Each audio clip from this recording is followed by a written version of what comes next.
आप सभी का हमारे YouTube चैनल पर स्वागत है।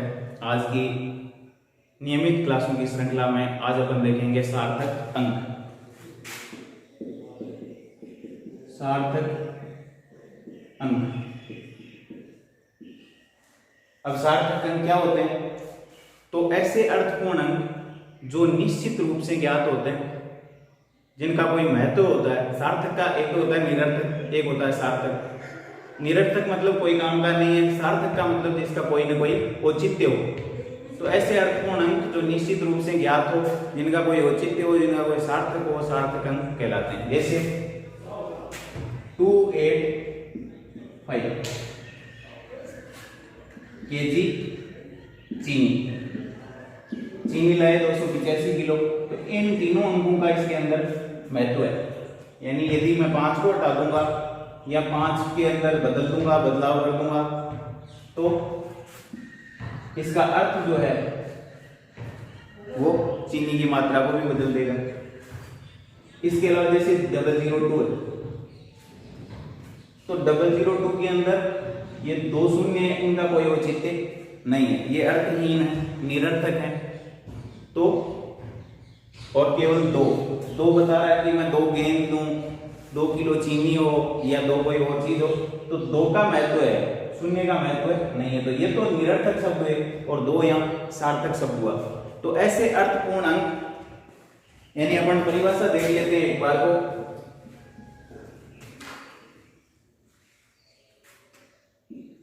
ऐसे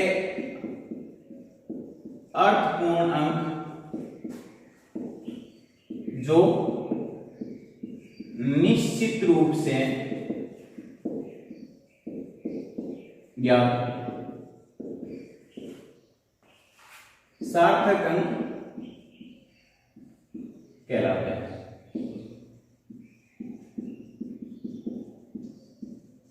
सार्थक अंक कहलाते हैं। अब इन सार्थक अंकों के निर्धारण करने के यहाँ कुछ नियम हैं। उन नियमों का उल्लेख करते हुए अपन सार्थक अंकों को निर्धारित करेंगे कि कौन सी संख्या में कितने सार्थक अंक।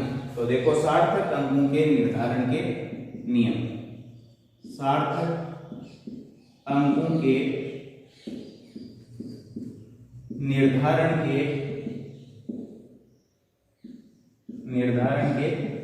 नियम। कुछ नियम है। पहला नियम है सभी गैर शून्य अंक, सभी गैर शून्य अंक सार्थक अंक होते हैं। यानी शून्य के अतिरिक्त, गैर शून्य का मतलब है शून्य के अतिरिक्त सभी अंक सार्थक होते हैं। यानी 1 से 9 तक की संख्या, जैसे 296 और सेंटीमीटर है अपने पास, तो इसके अंदर सार्थक अंकों की संख्या, यहाँ शून्य कोई है ही नहीं, तो गैर शून्य अंक है, सारे सार्थक होंगे। सार्थक अंकों की संख्या हो जाएगी 3। आगे बढ़ते हैं। दूसरा नियम, 2 गैर शून्य अंकों के मध्य, 2 गैर शून्य अंकों के मध्य, 2 गैर शून्य अंकों के मध्य के शून्य सार्थक अंक होते हैं। यानी शून्य की भी सार्थकता है, लेकिन उसका स्थान कहाँ है वो, जैसे 2005, ये 2 गैर शून्य अंक हैं, उनके बीच में शून्य 2 है, इसमें सार्थक अंकों की संख्या 4 है। सार्थक अंक इसमें 4 है। क्यों है? क्योंकि एक 0 को हटा दूंगा तो ये 205 बन जाएगा, दोनों को हटा दूंगा तो 25 हो जाएगा। ये 2005 है, तो इनकी सार्थकता 0 की भी है, लेकिन कब है? जब ये 2 गैर शून्य यानी 2 और 5 के बीच में स्थित है, तब इनकी सार्थकता है। थर्ड है गैर शून्य अंक, गैर शून्य अंक के पूर्व स्थित स्थित शून्य सार्थक अंक नहीं होते हैं, वे केवल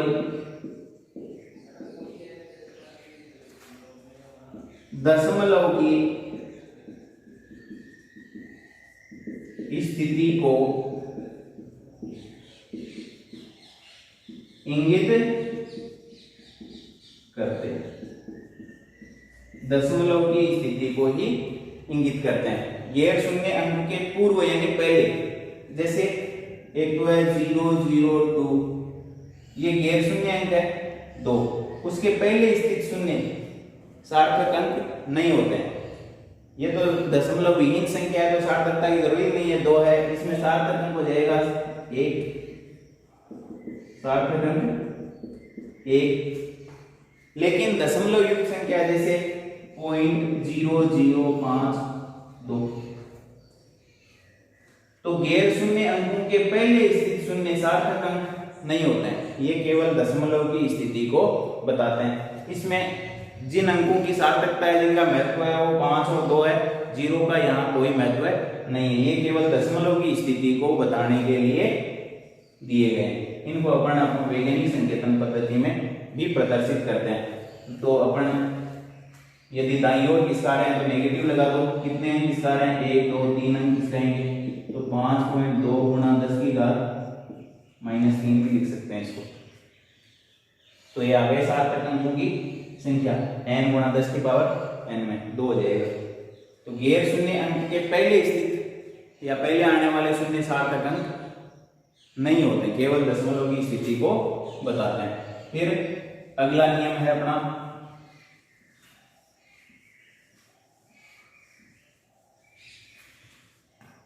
और किसी गैर शून्य अंक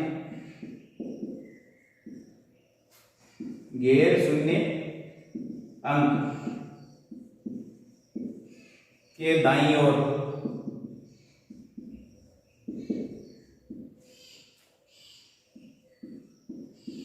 अंत में आने वाले दाईं ओर आने वाले लिख लेते हैं।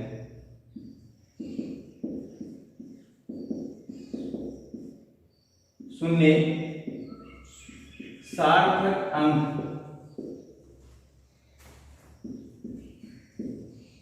होते हैं,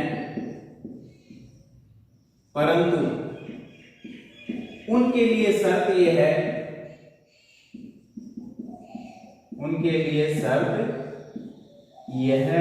कि वे दशमलव के भी दाईं ओर स्थित होने चाहिए या स्थित हो। अब देखो एग्जाम्पल देखते हैं इसका। गैर शून्य अंक है अपने पास और वो उसके दाईं ओर अंक में कोई शून्य है, जैसे 100 100 है अपने पास। गैर शून्य अंक ये 1 है, इसके दाईं ओर 00। शून्य सार्थक अंक होंगे, लेकिन कब होंगे, जब वो दशमलव के भी दाईं ओर, यहां पर दशमलव है ही, तो इसमें सार्थक अंकों की संख्या क्या है 1। लेकिन मैं ये लिख दूं 1.00, 1 के बाद दशमलव 00, तो गैर शून्य अंक के बाद, ये गैर शून्य हो गया 1 के बाद आने वाले शून्य सार्थक अंक होते हैं। कब, जब वो दशमलव के भी किधर हो, दाईं ओर स्थित। दशमलव ये है और दशमलव के दाईं ओर स्थित है, तो यहां 1.00 के अंदर सार्थक अंक होंगे 3। तो 100 में सार्थक अंक है 1 और 1.00 के अंदर सार्थक अंकों की संख्या है 3। तो गैर शून्य अंक के बाद आने वाले शून्य सार्थक अंक तभी होंगे जब वो दशमलव के भी दाईं ओर स्थित होंगे।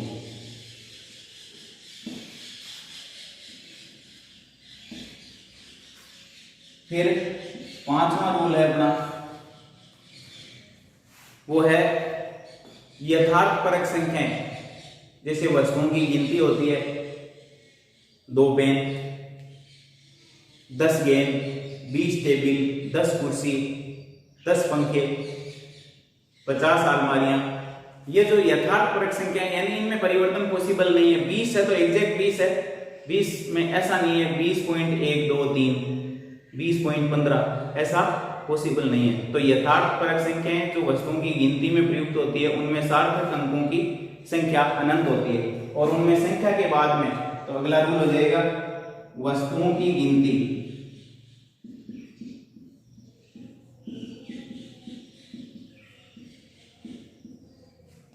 वस्तुओं की गिनती यथार्थपरक एग्जैक्ट है, इनमें कोई परिवर्तन पॉसिबल नहीं है। संख्याएं हैं और इनमें सार्थक अंकों की संख्या